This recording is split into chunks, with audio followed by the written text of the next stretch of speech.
llamaron a Caifás y se pusieron de acuerdo para detener a Jesús con astucia y darle muerte. Pero decían entre ellos: no lo hagamos durante la fiesta, porque no se produzca un tumulto del pueblo. Entonces, uno de los 12, llamado Judas Iscariote, fue a ver a los sumos sacerdotes y les dijo: ¿Cuánto me darán si se les entrego? Y resolviendo darle 30 monedas de plata, desde ese momento Judas buscaba una ocasión favorable para entregarlo. El primer día de los ácidos a los discípulos fueron a preguntar a Jesús: ¿dónde quieres que te preparemos la comida pascual? Él les respondió: vayan a la ciudad, a la casa de tal persona y díganle: el maestro dice, se acerca mi hora. Voy a celebrar la Pascua en tu casa con mis discípulos. Ellos hicieron como Jesús les había ordenado y prepararon la Pascua.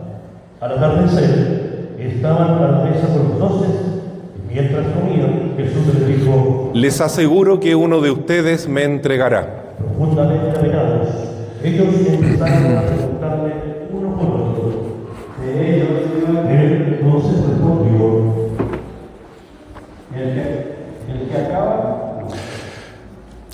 el que acaba de servirse de la misma fuente que yo, ese me va a entregar.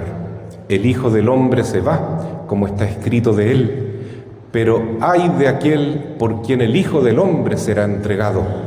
Más le valdría no haber nacido. Judas, el que lo iba a entregar, le preguntó: ¿seré yo, maestro?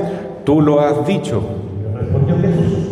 Mientras comían, Jesús tomó el pan, pronunció la bendición, lo partió y lo dio a sus discípulos diciendo: tomen y coman, esto es mi cuerpo. Después tomó una copa, dio gracias y se las entregó diciendo: beban todos de ella, porque esta es mi sangre, la sangre de la alianza que se derrama por muchos para la remisión de los pecados. Les aseguro que desde ahora no beberé más de este fruto de la vid hasta el día en que beba con ustedes el vino nuevo en el reino de mi Padre. Después del canto de los salmos, salieron hacia el monte de los olivos.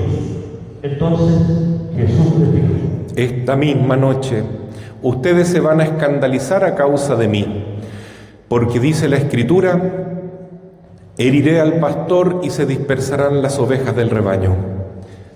Pero después que yo resucite, iré antes que ustedes a Galilea. Pedro, tomando la palabra, le dijo: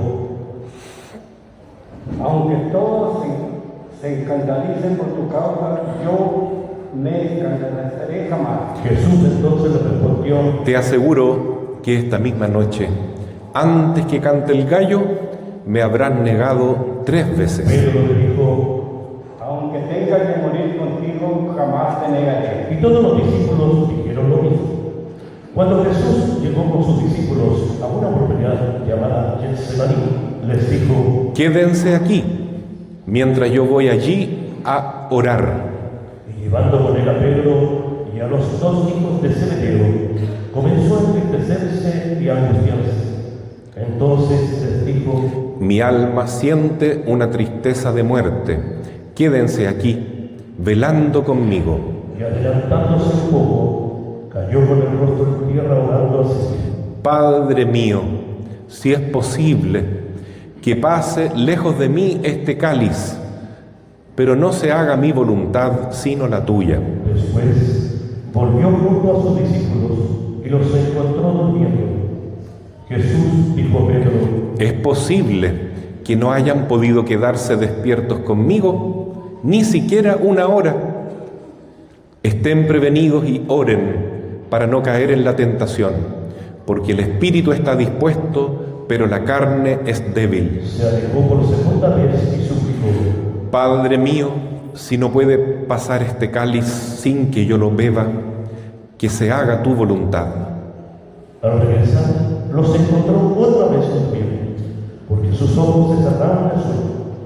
Nuevamente se alejó de ellos y lloró por tercera vez, repitiendo las mismas palabras. Luego volvió junto a sus discípulos y les dijo: Ahora pueden dormir y descansar. Ha llegado la hora en que el Hijo del Hombre va a ser entregado en manos de los pecadores.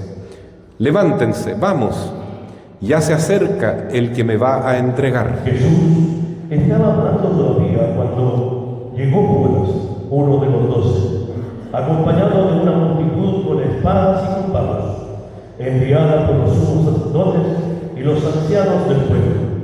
El traidor les había dado esta señal: es aquel a quien voy a besar, detengan. Inmediatamente se acercó a Jesús diciéndole: Salud, maestro. y lo besó.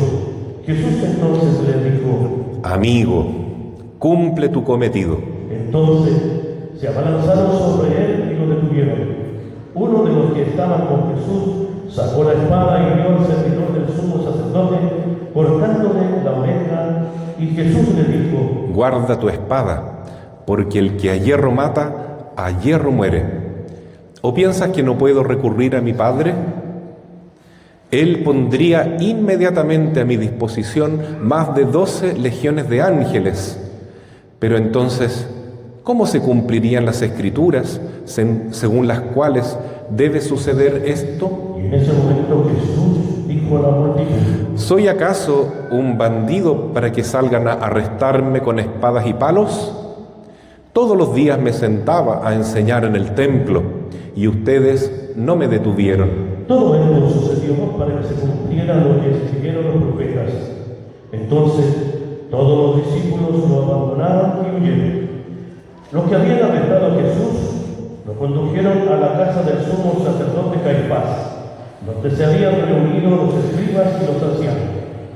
Pedro lo siguió de lejos hasta el palacio del sumo sacerdote. Entró y se sentó con los servidores para ver cómo terminaba todo. Los sumos sacerdotes y todo el Sanedrín buscaban un falso testimonio contra Jesús para poder condenarlo a muerte, pero no lo encontraron.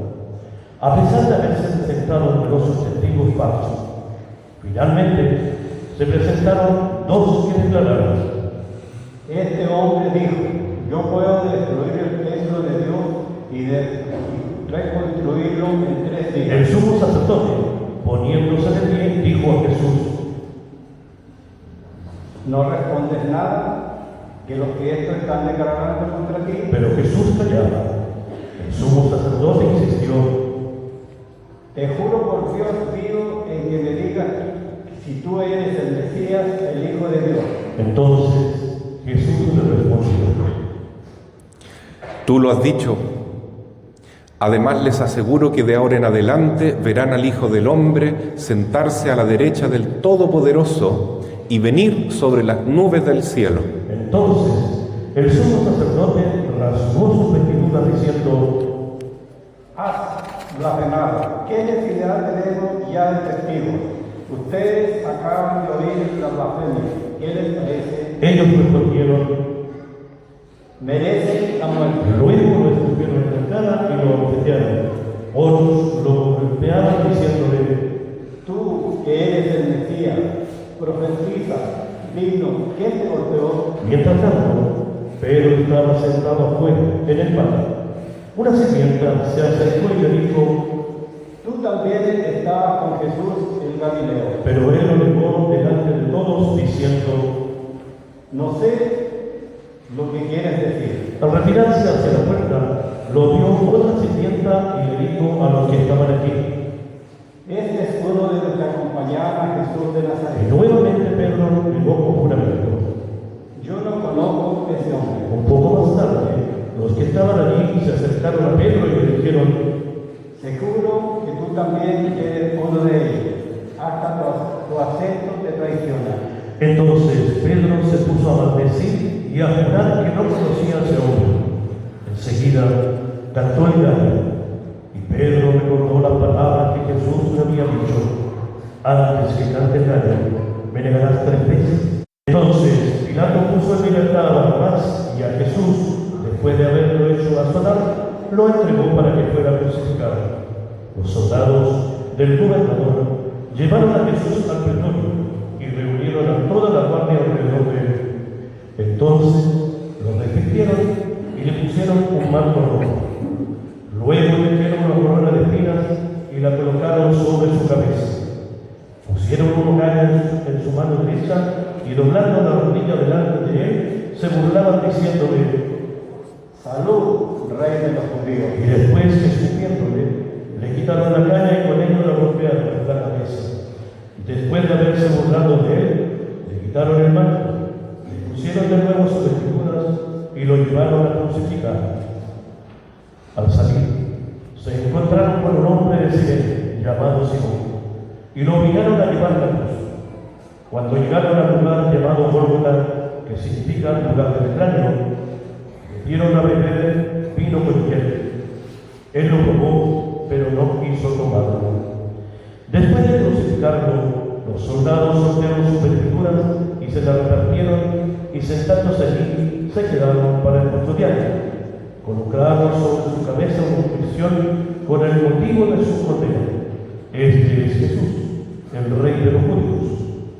Al mismo tiempo, fueron crucificados con él dos bandidos, uno a su derecha y el otro a su izquierda. Los que pasaban lo insultaban y moviendo la cabeza decían: Tú que destruyes el templo en 3 días, lo vuelves a explicar. Sálvate a ti mismo si eres hijo de Dios y baja de la cruz. De la misma manera, los sumos sacerdotes junto con los escribas y ancianos se burlaban diciéndole: Ha salvado a otros y no puede salvarse a sí mismo. Es Rey de Israel. Que baje ahora de la cruz y creeremos en él. Ha confiado en Dios y él lo libre. Ahora si lo ama, ya que él dijo: Yo soy hijo de Dios. También lo insultaban los bandidos crucificados con él. Desde el mediodía hasta las 3 de la tarde, las tinieblas cubrieron toda la región. Hacia las 3 de la tarde, Jesús exclamó en alta voz: Elí, Elí, lama sabactani. que significa: Dios mío, ¿por qué me has abandonado? Algunos de los que se encontraban allí al oírlo dijeron: Está llamando a Elías. Enseguida, uno de ellos corrió a tomar una esponja, la empapó en vinagre y poniéndola en la punta de la caña, le dio de beber. Pero los otros le decían: Espera, veamos si Elías viene a salvarnos. Entonces Jesús, clamando otra vez con los potentes, con voz muy potente, entregó su espíritu. Les invito a poner su momento de rodillas para contemplar la muerte de Jesús. Palabra del Señor. Oh, Queridos hermanos, estamos iniciando la Semana Santa con el Domingo de Ramos, que es un día muy especial, puesto que resume de alguna forma la Semana Santa completa. Iniciamos esta liturgia primero con la bendición de los ramos y la procesión, viendo y testificando también con nuestra fe que Jesús entra con mucho gozo, con alegría en Jerusalén, puesto que Él es verdaderamente nuestro Rey, el Rey de los judíos, el Rey del universo, el Salvador del mundo.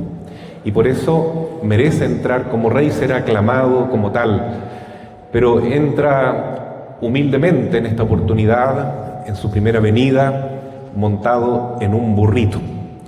En la segunda venida, que esperamos y aguardamos con fe y esperanza, ¿no?, Él vendrá montado en un corcel blanco, como dice Apocalipsis capítulo 19, descendiendo por las nubes del cielo junto a todos los santos y los ejércitos celestiales para instaurar ahí sí un reinado visible, un reinado total y completo, lleno de amor, que se llama la Nueva Jerusalén o el nuevo cielo y la nueva tierra. Para participar de esa vida eterna que Jesús nos tiene preparada, hemos de vivir esta vida terrena, esta vida pasajera, con mucha fe y siguiendo el ejemplo de Jesús, que no solamente pasó este día domingo de Ramos con mucha alegría, sino también sabía que Él venía concretamente a Jerusalén para padecer por nosotros, para vivir la pasión y para morir en la cruz.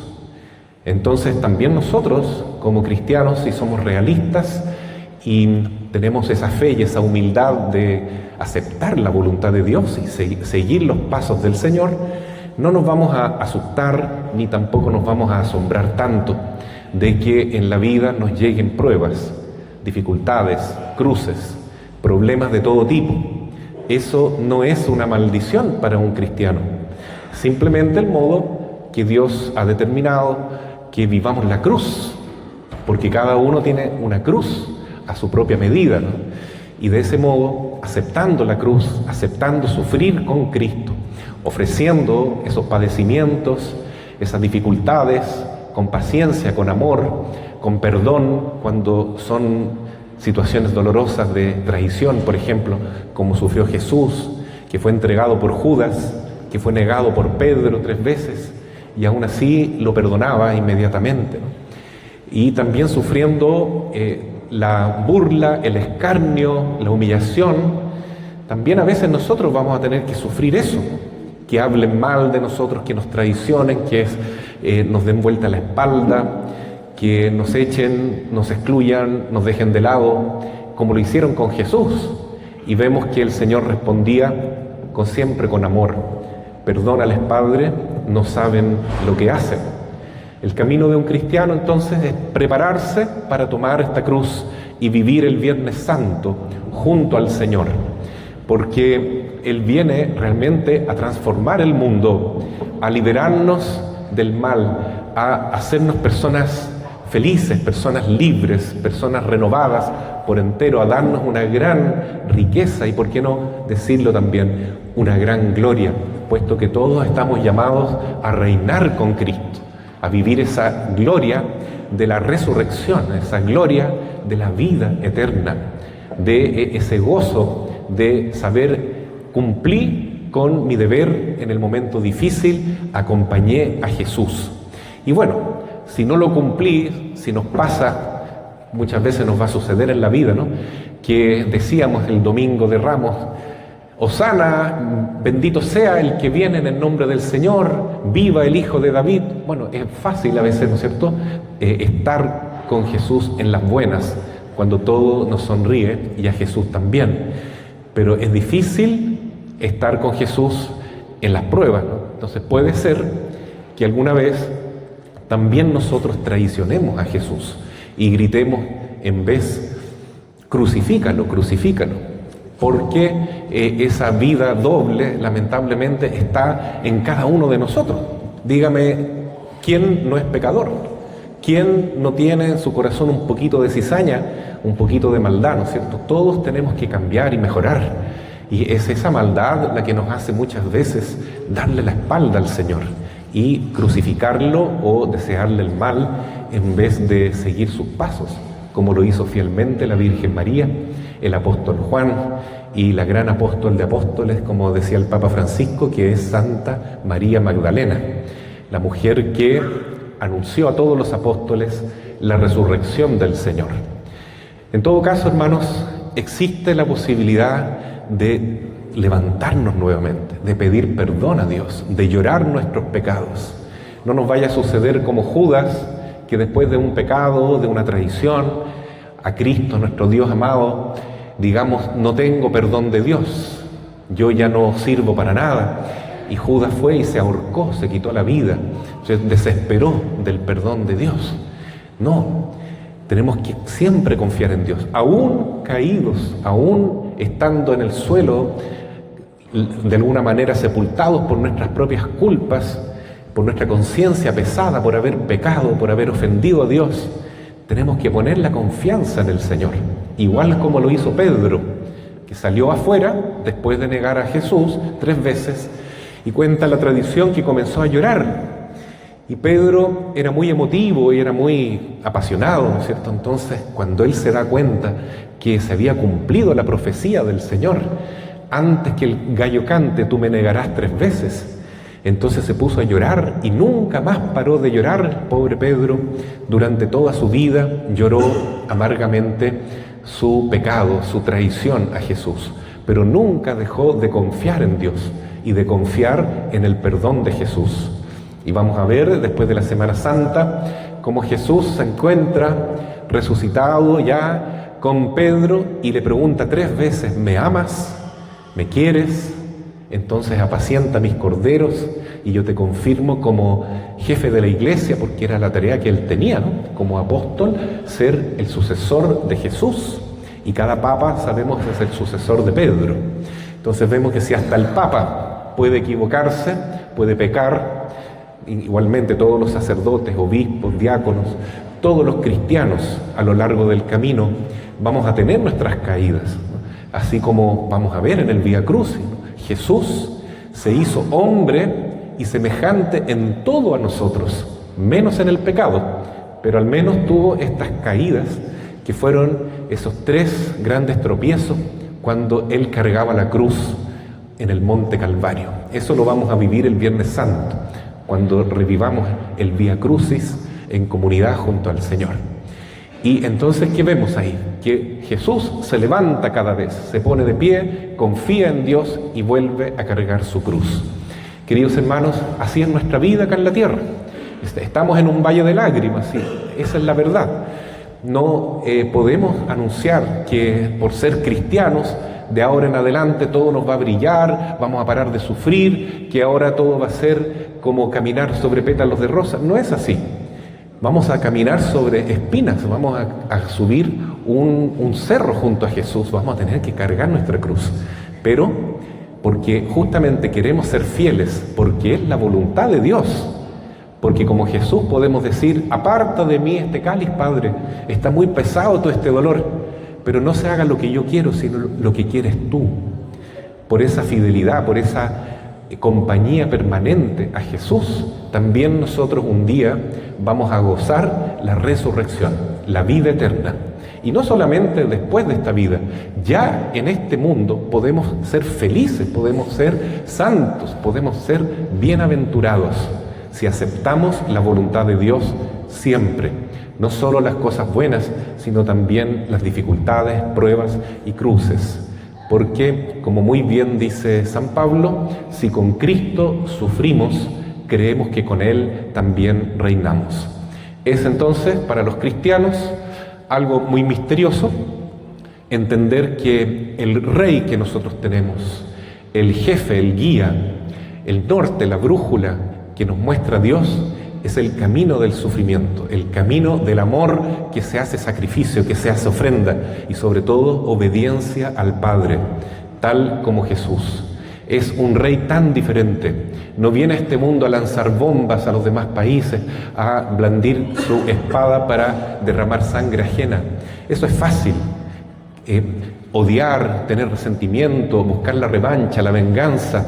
Eso es muy fácil, es seguir una pasión desordenada y también las instigaciones de Satanás.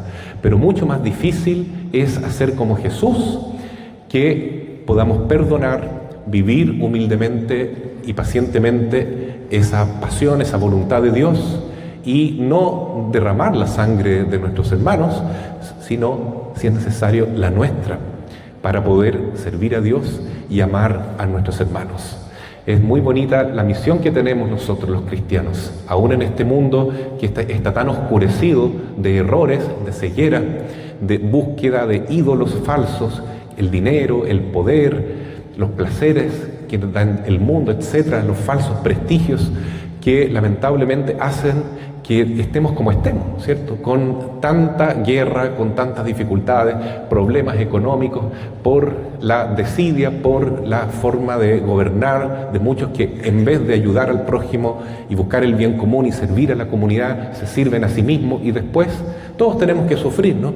Bueno, así está el mundo, pero nosotros todavía tenemos la última palabra, orando, aceptando la cruz, viviendo nuestra fe, dando testimonio de la caridad, del amor de Cristo, podemos transformar el mundo, podemos acabar con las guerras, acabar con las injusticias y lo más importante, podemos preparar el camino para la segunda venida del Señor, porque todas las pruebas, todas las dificultades, inclusive nuestra propia enfermedad, nuestro propio envejecimiento, nuestra propia muerte, no tiene la última palabra. Cristo ya venció sobre todo eso y es lo que queremos vivir plenamente en esta Semana Santa, porque si vivimos en la liturgia cada día, ¿no es cierto?, junto a Jesús, los distintos pasos que Él fue dando en la Semana Santa, sin duda que también nosotros vamos a hacer carne, vamos a hacer realidad en mi familia, en mi corazón, en mi nación, en el mundo entero vamos a hacer realidad lo que Cristo vivió ese Viernes Santo y ese domingo de Pascua. Así sea. Amén.